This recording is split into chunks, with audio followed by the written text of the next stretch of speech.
What's up, guys? It's Amani Lashae. Excuse my voice.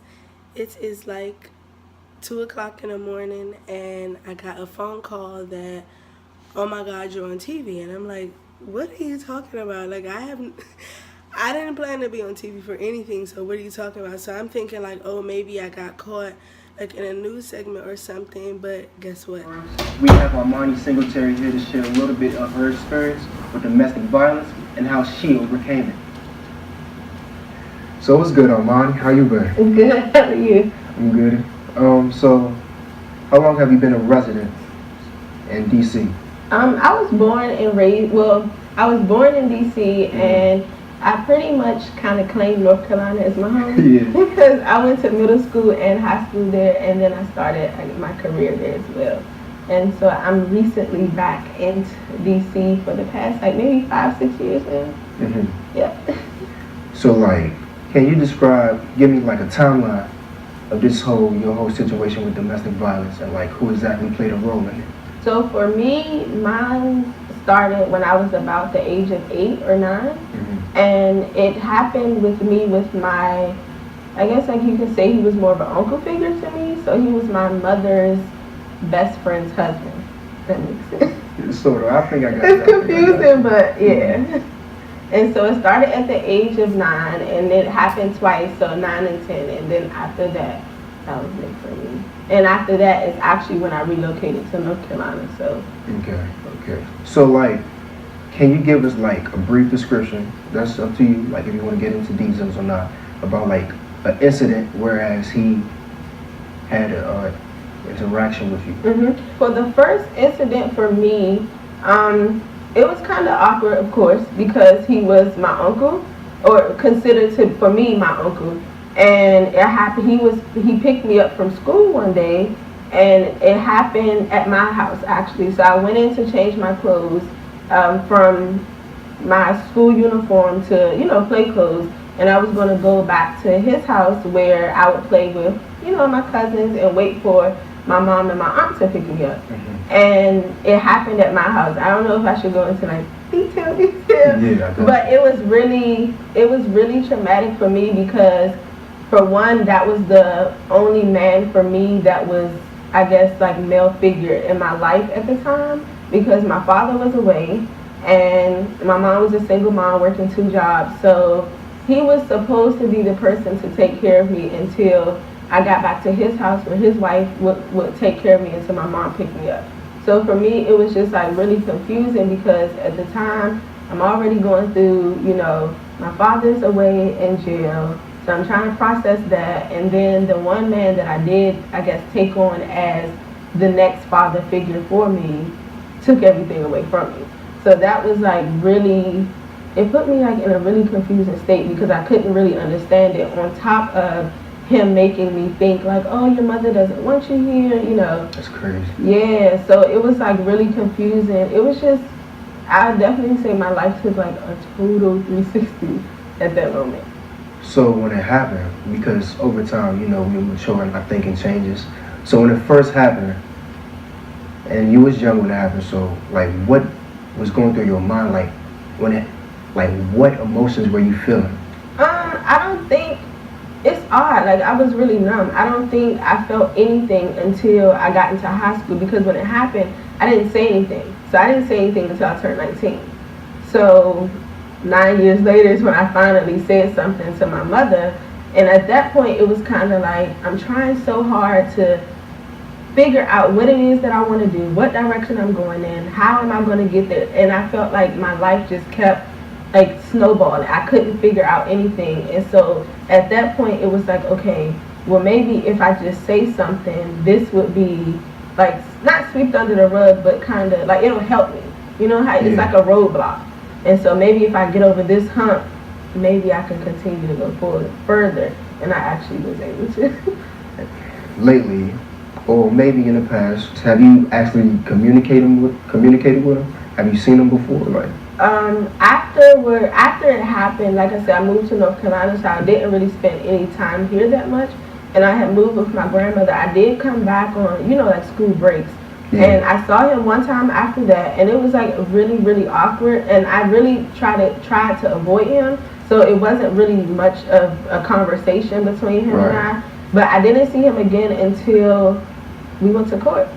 And so that was my first time really seeing him and being like this, I guess, this distance from him since it had happened. And that was emotional, right? It was really emotional because I didn't feel like I was doing it for myself. And I always say now, and I tell people, I didn't do it for myself, I did it for other people. And I do it and I talk about it for other people because unfortunately it is a topic that a lot of families and a lot of people make seem embarrassing. And it's not embarrassing. It's not something that you may feel embarrassed or it's your fault, but it's not embarrassing. I feel like more people need to speak up. So for me, I was kind of terrified, but it was more so of me gaining back myself from him. Like, although you're going to sit here and like make me feel intimidated and stuff, I'm about to take back my power, and you're going to be the woman that gets, raped. Like men get raped as well. And so it just comes a thing where one person may feel like powerless, or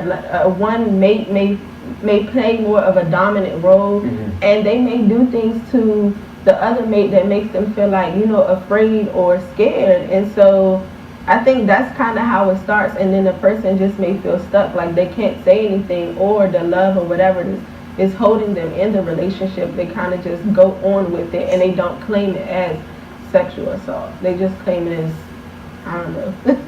I don't know what they would really call it, but they don't call it that. So have you ever been in a situation where you had to communicate or talk to a friend about like sexual assault, domestic violence? And it could be like either you was giving it advice or they was giving you advice. So can you like touch bases on that? Yeah, sure. So I would definitely say, even if it's a friend, talk to somebody. Yeah. Because I don't care how old you are. Talk to somebody, or find a family member, a friend, family friend, whoever that you can confide in. Talk to them. And if you feel like you can't talk to them, talk to somebody at school. We all have that teacher, we all have somebody in our life that we feel that we can talk to. So I would definitely say really, really, really find somebody and talk to them, and stand up. Like, don't be afraid, because it's not embarrassing. It's not your fault. Take back your power. I always say, stop the violence, break the silence. So definitely just don't feel powerless. Like, get your power back. That's nice. So I just want to say, first off, thank you. What you said really hit home. Like, I really liked it. It was deep. So it's really nice having you. Thank you. This talk. Thank you for having me. It's definitely lit in here today. We had a really interesting conversation with Amani. She was awesome. Have you ever experienced domestic violence before? So now we're down to our final thoughts. I'd just like to say I like interviewing Amani because this was actually the first time I actually talked to somebody that I know had been in a domestic violence situation. So I empathized with her.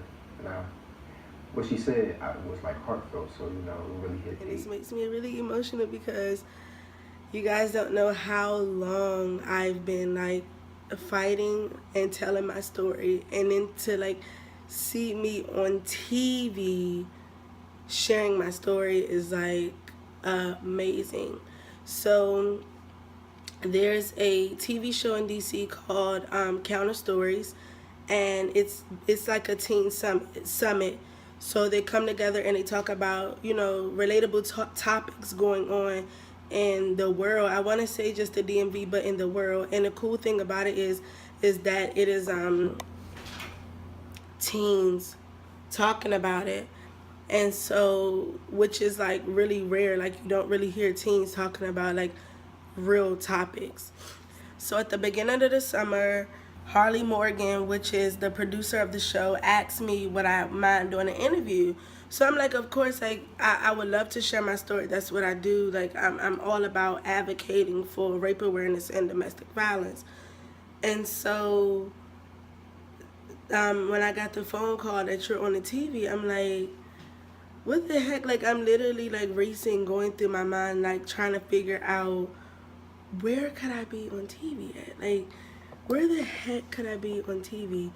But I just want to say, like, it's just a blessing to see myself. Like, I've never seen myself, although I'm like, I could have been 20 pounds lighter, but it's a blessing to like see myself on TV and just doing the thing that I dream to do. Like, and I just cannot wait to see where this takes me. Like, this is so exciting for me. I'm so excited to be doing this, and I'm just at a loss for words. And I wanted to wait until tomorrow to like maybe make a post, but I'm like, then it's not going to be heartfelt. Like, I really want you guys to see how I feel like right now. Like, I'm pretty sure I'm still going to be like speechless in the morning, but I am like beyond speechless and like overwhelmed with emotions right now because I'm just that excited. So I'm sorry if I sound like all over the place, but thank you so much ahead of time for watching, support, and please comment, please share. Like I always say, if it can't help you, it might can help somebody else. October is domestic violence month, and then April is rape awareness month. So April, I'm going to be coming strong with so many events. So if you're in the DMV area or close, please stay tuned. Please follow me on all of my social networks, which will be in my description box. And also, I really would like to bring on people on my channel, like maybe to like talk about some topics too, because I definitely want to, you know, get to tell you guys my story because I haven't been able to do that yet.